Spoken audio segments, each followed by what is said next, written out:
Jim Clark, a name that stands among the greatest in motorsport history. A two-time Formula One world champion, a dominant force at the Indianapolis 500, and a driver whose skill behind the wheel was nothing short of legendary. But unlike other F1 greats, his career was cut tragically short. What if he had lived? How many more titles could he have won? Would he have gone back to farming in Scotland, or remained a force in the racing world? Today we explore one of motorsport's greatest what-ifs. Jim Clark was born in Scotland in 1936 into a farming family. Unlike many of his rivals, he didn't come from a background steeped in motorsport. But what he lacked in early connections, he more than made up for with raw, natural talent. His journey to racing stardom started with club-level competition in Britain, where he quickly gained a reputation for his smooth driving style and mechanical sympathy, two traits that would define his career. His talent didn't go unnoticed. By the late 1950s, Clark was racing for Team Lotus, the legendary outfit led by Colin Chapman. Their relationship would go on to define both their careers, with Chapman designing cutting-edge race cars that Clark could extract the maximum performance from. It was a perfect partnership, one of engineering brilliance and unmatched driving ability. Clark made his Formula One debut in 1960, and by 1962 he was already a title contender. That year he came agonisingly close to his first world championship, only to lose out due to a late mechanical failure in the season finale. But the disappointment didn't last long. The following season, Clark and Lotus struck back with the dominance rarely seen in Formula One. In 1963, Clark won his first Formula One World Championship, securing 7 wins from 10 races, a record-breaking campaign that established him as the sport's finest driver.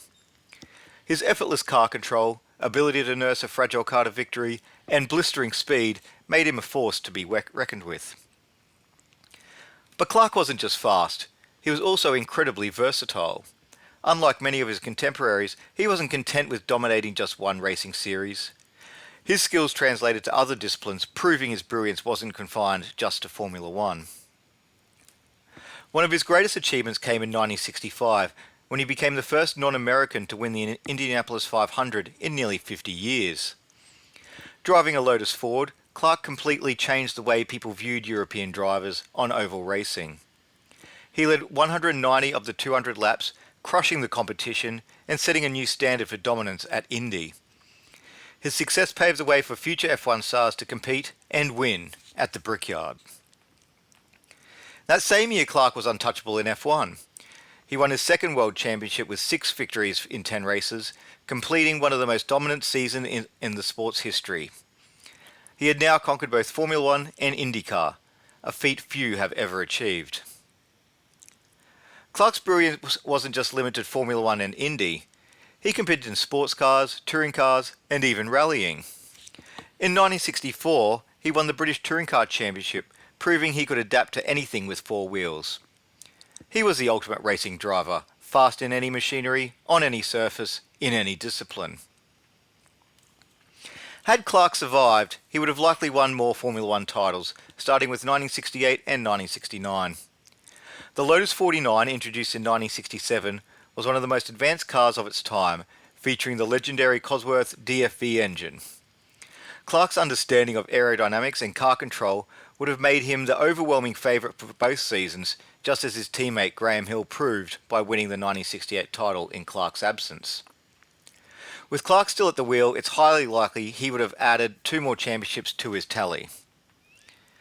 And then there's the rivalry we never got, Clark vs Jackie Stewart.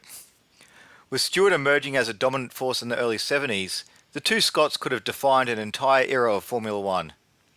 Stewart later said, "Jim Clark, world champion in 1963 and 1965, was the finest racing driver of my era. He was also one of my closest friends." Had Clark continued racing, his duels with Stewart could have been some of the greatest in F1 history, with Lotus vs Tyrrell becoming the defining team battle in the early 1970s. Additionally, Clark could have piloted the groundbreaking Lotus 72, which dominated the early 70s and took Jochen Rindt and Emerson Fittipaldi to world titles. Imagine Clark in that car. It's possible he could have won 3, 4, or even 5 world championships. But would Clark have retired early? Some sources suggest he had considered stepping away from Formula One by the late 60s. Unlike many of his peers, he wasn't interested in fame. He often spoke about returning to farming in Scotland, stepping away from the dangers of racing. But there's also another possibility, remaining with Lotus as an advisor after he hung up his helmet. He had an unmatched relationship with Colin Chapman and could have played a role similar to that of Rick Mears at Penske, shaping the team's future. Jim Clark was more than just a two-time world champion. He was a driver unlike any other. Fast, smooth, intelligent and fearless. He left behind a legacy that still inspires generations of racers today. But his story is also one of what could have been. If not for that tragic day at Hockenheim in 1968, we might be talking about Jim Clark, the five-time world champion, or Jim Clark, the greatest IndyCar driver of all time. We will never know for sure, but that's what makes the legend of Jim Clark so powerful. Tell me what you think. Would Jim Clark have dominated the 70s as he did the 60s? Would his rivalry with Jackie Stewart have defined an era? Let us know in the comments below. And if you enjoyed this video, don't forget to like, subscribe and hit the notification bell so you never miss an episode of the Racing Chronicles. Thanks for watching, and we'll see you next time.